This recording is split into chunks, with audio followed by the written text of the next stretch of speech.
Nabi SAW sebelum diangkat menjadi Nabi dikenal sebagai orang yang sangat baik sekali, sangat jujur sekali, sangat terpercaya, sehingga digelari Al-Amin. Sampai Heraklius yang tidak pernah melihat Nabi, tidak pernah bermuamalah, tidak pernah berinteraksi dengan Nabi, bisa merasakan bahwasanya dia pasti seorang Rasul. Heraklius orang kafir, gak pernah melihat Nabi. Makanya Allah berfirman ketika dibacakan kepada mereka ayat-ayat Nabi yang bayinat, mereka berhadapan dengan Al-Quran, Nabi membacakan itu bayinat. Heraklius saja yang jauh dari Mekah, dia di Syam, bisa meyakini dia pasti seorang Nabi cuma dari penuturan Abu Sufyan. Abu Sufyan waktu itu masih kafir. Kan ceritanya begini, ketika perjanjian Hudaybiyah yang kaum muslimin dilarang umroh ketika itu, boleh umroh tahun depan. Kemudian ada perjanjian gencatan senjata sampai sekian waktu ke depan gak boleh ada peperangan. Maka digunakan Nabi kesempatan ini luar biasa untuk berdakwah. Nabi kirim surat ke raja-raja mumpung ada gencatan senjata. Di antaranya suatu sampai kepada Heraklius, mengajak masuk Islam. Maka Heraklius mencari orang, siapa yang tinggal di sini yang berasal dari Makkah. Abu Sufyan lagi di situ bersama orang-orang Quraisy yang lainnya lagi berdagang di Syam. Dipanggillah mereka, dibawa ke dalam istana. Abu Sufyan dengan orang-orang yang lainnya semuanya orang Quraisy. Heraklius bertanya kepada mereka, siapa di antara kalian yang paling dekat nasabnya? Saya, Abu Sufyan. Maka Heraklius memerintahkan agar dia didekatkan sehingga lebih dekat lagi kepada raja, dan yang lainnya mengitarinya. Kemudian Heraklius mengatakan lagi melalui penerjemahnya, saya akan bertanya kepada kamu, dan kalian kalau mendapati dia berdusta, kalian dustakan. Artinya kalau Abu Sufyan menjawabnya tidak apa adanya, kalian bilang dia dusta.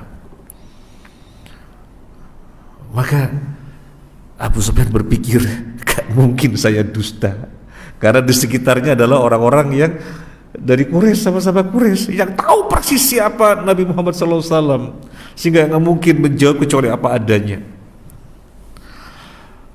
Ada beberapa pertanyaan.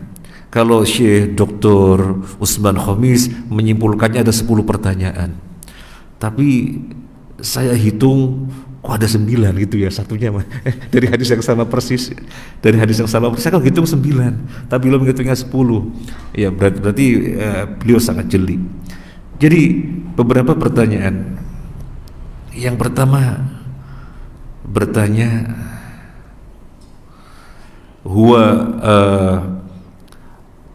ini diriwayatkan oleh Abu Sufyan sendiri. Cerita kepada Ibnu Abbas. Ibnu Abbas bercerita, haddatsani Abu Sufyan kadza-kadza, hadisnya panjang. Jadi Ibnu Abbas menceritakan apa yang disampaikan oleh Abu Sufyan. Pertanyaan yang pertama, kaifa nasabuhu fikum? Gimana dia Muhammad itu nasabnya di tengah-tengah kalian? Abu Sufyan menjawab, huwa fina dzu nasabin. Dia di tengah-tengah kami sebagai orang bangsawan yang memiliki darah biru. Quraisy, suku tertinggi di antara suku-suku yang lainnya. Dia di tengah-tengah kami sebagai orang bangsawan. Kemudian pertanyaan berikutnya,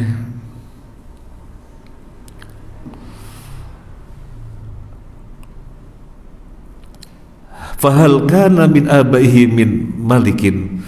Apakah dari bapak-bapak nenek moyangnya ada yang jadi raja? Abu Sufyan menjawab, la.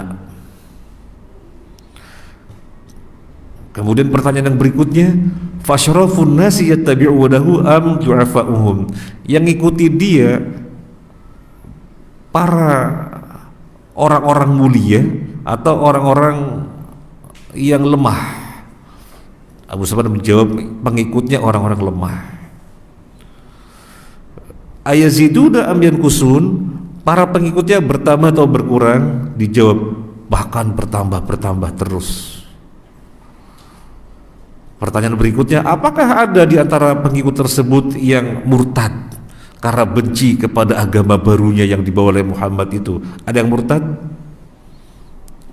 Dijawab, enggak ada. Fahal kuntum tattahimuna bil kadzib qabla ayyakula maqala? Apakah kalian pernah menuduhnya sebagai pendusta sebelum dia mendakwahkan ini? Kami nggak pernah menjumpainya sebagai pendusta, nggak pernah berbohong sekalipun. Pertanyaan berikutnya, faliyahdiru, apakah dia itu seorang pengkhianat? Abu Sufyan menjawab, la, wa nahnu minhu fi muddatin la nadri ma huwa fa'ilun fiha. Kami tinggal bersama dengan dia, hidup bersama cukup panjang. Kan baru menjadi nabi umur 40 tahun. Kami tinggal bersama dia cukup panjang, gak pernah kami menjumpai dia sebagai orang yang pengkhianat. Dan aku tidak mungkin mengatakan apa-apa kecuali yang aku ketahui tentang dia. Kemudian pertanyaan berikutnya, apakah kalian memerangi dia? Ya, kami berperang, kami memerangi dia. Kemudian bagaimana peperangannya? Ya, kadang kami menang, kadang dia yang menang. Kadang kami kalah, kadang dia kalah. Kemudian pertanyaan yang berikutnya, apa yang dia perintahkan kepada kalian? Abu Sufyan menjawab, "U'budullah wahdahu wa la tusyriku bi syai'a watruku ma yaqulu aba'ukum wa ma ya'muruna bis shalah waz zakah was sidq wal afaf was-silah." Dia memerintahkan kepada kami, sembahlah Allah saja, jangan mempersekutukannya dengan suatu apapun, tinggalkanlah apa yang diucapkan oleh bapak-bapak kalian, ucapan-ucapan yang buruk maksudnya. Dia memerintahkan kami sholat, memerintahkan kami zakat, memerintahkan kami jujur, memerintahkan kami menjaga kehormatan, menjaga kemaluan, dan memerintahkan kami untuk silaturrahim. Kemudian dari pertanyaan-pertanyaan tersebut, Heraklius mengambil kesimpulan. Tadi saya bertanya kepada kalian, dia nasabnya bagaimana? Kalian menjawab, kamu menjawab, dia dari bangsawan. Demikianlah Rasul. Semua Rasul Allah utus dari kalangan bangsawan. Kemudian aku bertanya, apakah sebelumnya dari bapak-bapaknya ada yang menjadi raja? Dan kamu bilang tidak ada. Kalau kamu bilang ada, berarti dia tampil karena pengen menjadi raja seperti bapak-bapaknya. Tapi kamu bilang gak ada, berarti tidak ada keinginan pengen tampil menjadi raja seperti bapak-bapaknya. Kemudian saya bertanya,